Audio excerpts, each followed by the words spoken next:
सुप्रभात बच्चों। इस वाक्य को ध्यान से पढ़िए। लड़का खेल रहा है, लड़के खेल रहे हैं।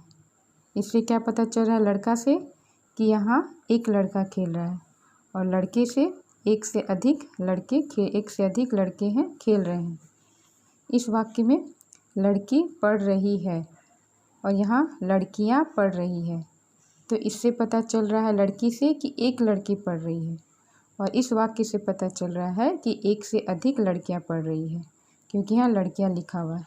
तो जिन शब्दों से एक या एक से अधिक होने का बोध होता है उसे हम वचन कहते हैं। तो आज हम लोग वचन के बारे में पढ़ेंगे। वचन की क्या परिभाषा है? शब्दों के जिस रूप से एक या अनेक होने का बोध होता है उसे वचन कहते हैं। वचन दो प्रकार के होते हैं, एक वचन, बहुवचन। ठीक है। अब एक वचन की परिभाषा क्या है? एक वचन क्या है? शब्द के जिस रूप से एक ही प्राणी या पदार्थ का ज्ञान हो उसे एक वचन कहते हैं। जैसे लड़का, लड़की, चिड़िया, पतंग। अब बहुवचन की क्या परिभाषा है? शब्द के जिस रूप से एक से अधिक प्राणियों या पदार्थों का ज्ञान हो उसे बहुवचन कहते हैं। जैसे लड़के, लड़कियाँ, चिड़िया, पतंगे आदि। ठीक है।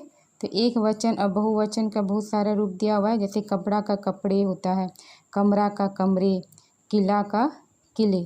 तो एक वचन से बहुवचन बनाने के लिए कुछ नियम होते हैं, उस नियम को हम लोग पढ़ते हैं। ठीक है। तो एक वचन से बहुवचन बनाने का क्या नियम है?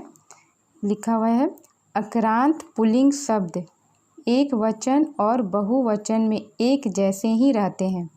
पुल्लिंग शब्द हो गया, पुल्लिंग शब्द और अक्रांत। अक्रांत मीन्स जिस शब्द के अंत में जो ये अच्छा रहता है उसमें अ की मात्रा हो। जैसे किसान, अंगूर, खरगोश, इसमें किसकी मात्रा है? अ की मात्रा है।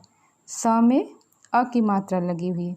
खेत, त में किसकी मात्रा लगी हुई है? अ की मात्रा। तो ये सब जो पुल्लिंग शब्द है और जिसमें अक्रांत की मात्रा है, मतलब अक्रांत मतलब शब्द के अंत में अ की मात्रा रहती है, और जो पुल्लिंग शब्द होता है उसका एक वचन और बहुवचन रूप समान होता है, उसमें कोई परिवर्तन नहीं होता है। ठीक है।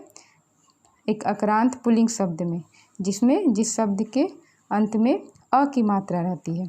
अब है इक्रांत, इक्रांत, उक्रांत और उक्रांत पुल्लिंग शब्द भी एक वचन और बहुवचन में एक जैसे रहते हैं। इक्रांत मतलब जिसमें छोटी ई की मात्रा रहती। छोटी ई की मात्रा ये रहा कवि। कवि में ये कवि के लास्ट जो शब्द है, ये वाक्य में छोटी ई की मात्रा जो लगी हुई है, इसमें छोटी ई की मात्रा लगी है तो यह पुल्लिंग शब्द है, और छोटी ई की मात्रा लगी है तो इसमें एक वचन और बहुवचन समान होता है। बड़ी ई की मात्रा यानी इक्रांत शब्द हो गया, क्या हो गया? इसमें म में बड़ी ई की मात्रा लगी हुई है, तो ये हो गया इक्रांत शब्द और पुल्लिंग शब्द। तो इसमें भी एक वचन और बहुवचन समान रहता है। इसमें छोटी ऊ की मात्रा लगी हुई है, गुरु, तो ये भी गुरु है। एक वचन भी गुरु, बहुवचन भी गुरु।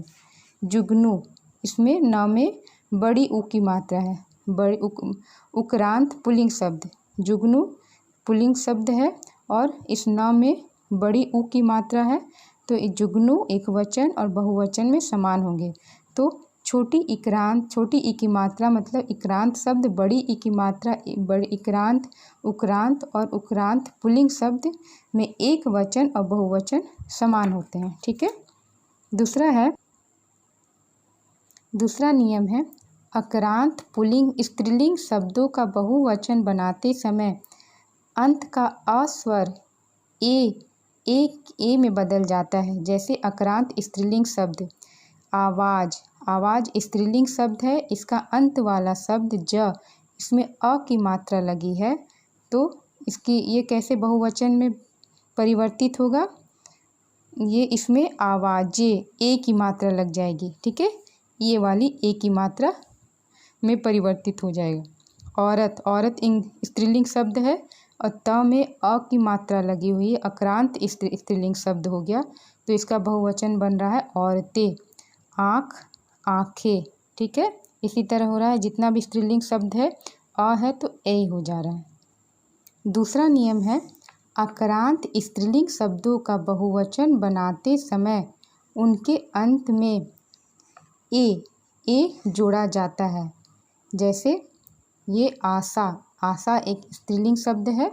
अब इसके अंत में स में आ की मात्रा लगी हुई है, तो इसका बहुवचन कैसे बना? आशाएं। कामना स्त्रीलिंग शब्द है, न में आ की मात्रा लगी हुई है, तो ये हो गया आक्रांत स्त्रीलिंग शब्द। तो इसका बहुवचन कैसे बनेगा? अंत में हम लोग ए में चंद्र बिंदु लगा रहेगा, ए उस तरह उसका बहुवचन बनाएंगे। गुफा है तो गुफाएं। तो जितना भी आक्रांत स्त्रीलिंग शब्द है उसका बहुवचन बनाते समय आपको ए में चंद्र बिंदु लगाना है। शिक्षिका, शिक्षिकाएं, हवा, हवाएं, ठीक है। दूसरा नियम है, इक्रांत स्त्रीलिंग शब्दों का बहुवचन बनाते समय उन शब्दों के अंत में या जोड़ा जाता है, या में चंद्र बिंदु लगेगा। जैसे ये हो गया जाति, जाति स्त्रीलिंग शब्द है, इसमें त में छोटी ई की मात्रा लगी हुई है, तो जातियाँ, या करके में चंद्र बिंदु। पंक्ति, मूर्ति, राशि, राशि स्त्रीलिंग शब्द है, हानि स्त्रीलिंग शब्द है, तो अंत में या में चंद्र बिंदु लगा करके बहुवचन बनाएंगे।